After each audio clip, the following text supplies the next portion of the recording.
I'm John, here with my 3 cents on my weekly playlist. Now, if you're hearing this at all, then there's probably a pretty good chance that you're aware, to some extent or another, of the playlist that I publish each week on both Spotify and YouTube and promote on my blog at JonsThreeCents.wordpress.com. Those are, after all, probably my highest profile presence on social media and have been for quite a while now. With that in mind, though, how well someone knows exactly what the heck I'm doing with those, or how I do them, or even why I do them, varies pretty widely, depending upon everything from how much you even care in the first place, to how long you've been aware of them, to whether you've heard or seen me go on at some length about them, which has been known to happen from time to time. With the idea of maybe getting everybody on the same page a little more and up to speed on all that stuff, I thought I'd take a few minutes and try to give you 3 cents worth of insight. Now, what's going to follow here is mostly behind-the-scenes kind of stuff. So if you're not into that kind of thing, or you'd simply rather enjoy the sausage without knowing so much about how it gets made, you certainly have permission to bail out of this and just enjoy the music. And if you're still here, then I guess we should probably start at the beginning. I first organized a playlist of current rock songs on YouTube back in October 2011. For some insight on how long ago that was, a little perspective, my current college sophomore child hadn't started high school yet. A few months later, May 2012, is when I began experimenting with and publicizing a similar but shorter Spotify version of the same basic thing. The reason behind both those efforts is pretty simple, and it remains pretty much the same today as it was when I began. They exist so that I have something to listen to. In the 6.5 years since I started doing these weekly playlists, I've had a local rock station playing currents, then I didn't have one, then I briefly had another rock station playing currents, and then that went away too. And during that time, I think I've had, dropped, had again, dropped again, and had again Sirius XM. So pretty much if I wanted to consistently hear new current rock, I had to find it my damn self. And well, I figured if I was doing all the work digging the stuff up anyway, I might as well share. So that kind of covers the why of it. As for the how, well, that's going to require some setup too, I suppose. Now, some of you know, and some of you don't, that I'm an old radio guy. Emphasis on the old at this point, probably, but still.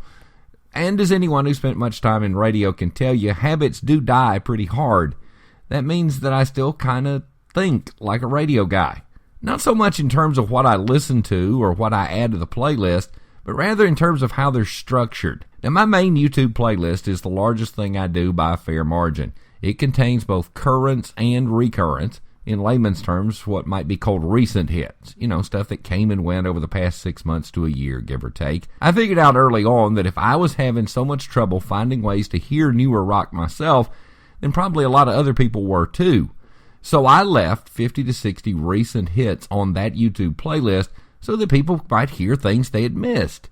So recurrents, plus about 50 current hits, and then another 50 to 60 new songs that honestly aren't likely to ever enjoy much radio success in the U.S., but that I felt like were definitely deserving of that, if there were any justice in the world, or there wasn't a shortage of good judgment among today's radio decision makers. And that, by and large, is what my main YouTube playlist contains, with some John tweaks. You see, a lot of hits in recent years aren't really anything I wanted to hear once, much less repeatedly, so I do some, let's call it correcting.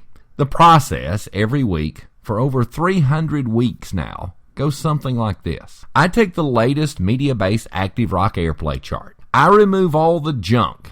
Usually ends up being alternative crap or what I call inactive rock. I remove stuff that was fine but has now kind of lingered on past its expiration date and gotten sort of tiresome to hear. And in order to fill out that list of current hits, 50 to 55 on YouTube at various points, a top 40 every week on Spotify, I replace all those songs that get removed with songs that are farther down the chart or drawn in with some prorated values from other charts. And when I started doing these, rock still actually had 2 airplay charts in the U.S.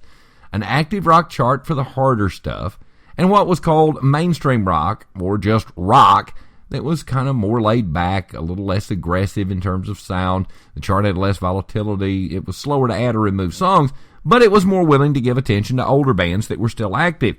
That chart, a couple of years ago, went away. Now, I do also look, and have from the beginning, at the Canadian Active Rock chart every week to see if there might be some deserving titles there that aren't getting action in the U.S., but are faring better with radio north of the border. I also draw from an independent Christian rock chart, and there have been at least 3 independent or smaller charts that I've used for data that have ceased to exist, though I'm still able to capture at least part of that info by now combing through 30 to 40 individual station playlists each week. Back when I started doing these, the whole process typically ended up with 55 to 65 songs that I could identify as being both worth a listen and that were getting a decent amount of identifiable, verifiable airplay somewhere in North America. Basically, they were hits to varying degrees. And then I would painstakingly dig through every source I could find to uncover the best new rock available outside of just the radio hits. Charts, press releases, social media, YouTube, you name it, I've probably dug through it looking for songs.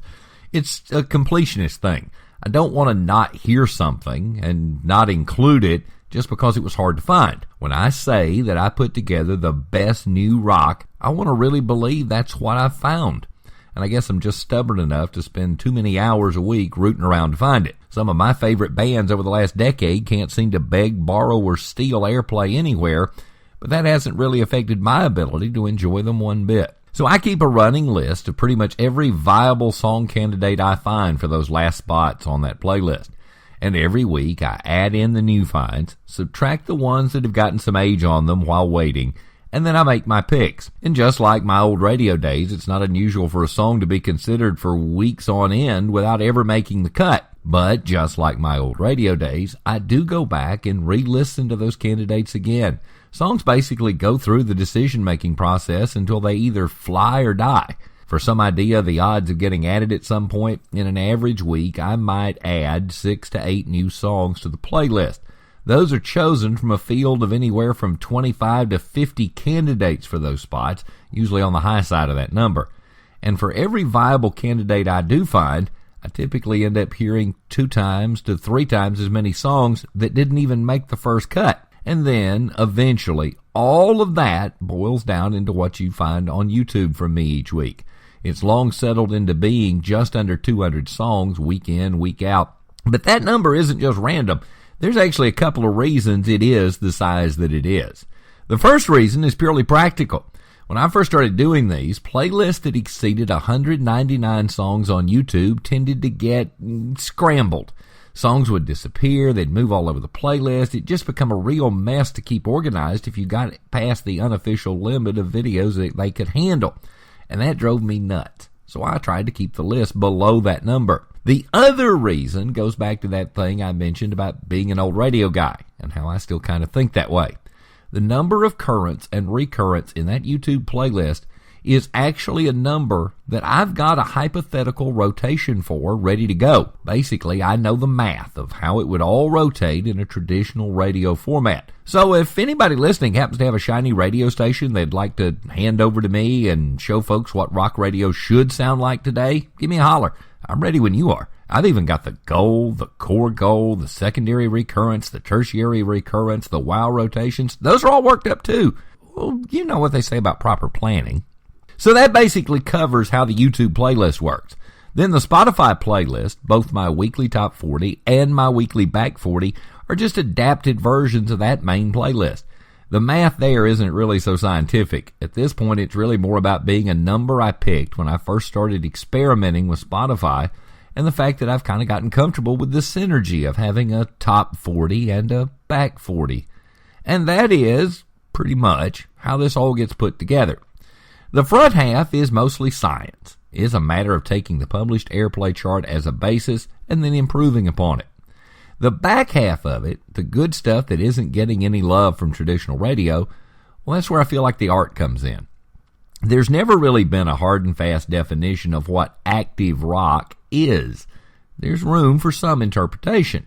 And that's why you'll see things that are in niches like rap rock or southern rock or sleaze rock or country rap or melodic rock or what I call party rock show up there. It's about whether or not a song would and could fit into a broader sound over a number of hours. My first rule is pretty simple. Don't suck. And since they're my playlists, I'm pretty much the final arbiter of sucks or doesn't suck. Now, it's definitely possible to not suck, but still not fit into my big picture either.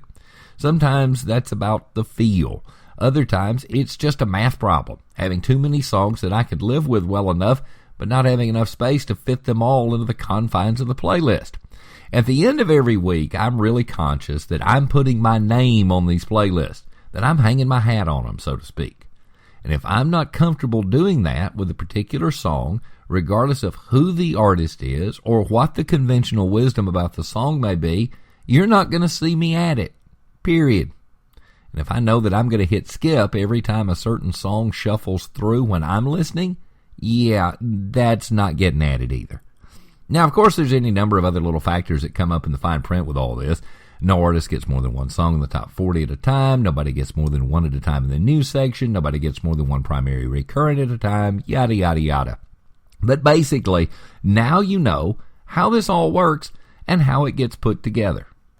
Sometime down the road, and maybe sooner than later, honestly, I'll probably share some thoughts about how the rock music landscape has changed over these last 6 years or so, and how maybe I may need to make some adjustments to deal with those changes. But for now, I'm John, and that's been my 3 cents. You can find more from me on the various social media platforms. There's the blog, JonsThreeCents.wordpress.com.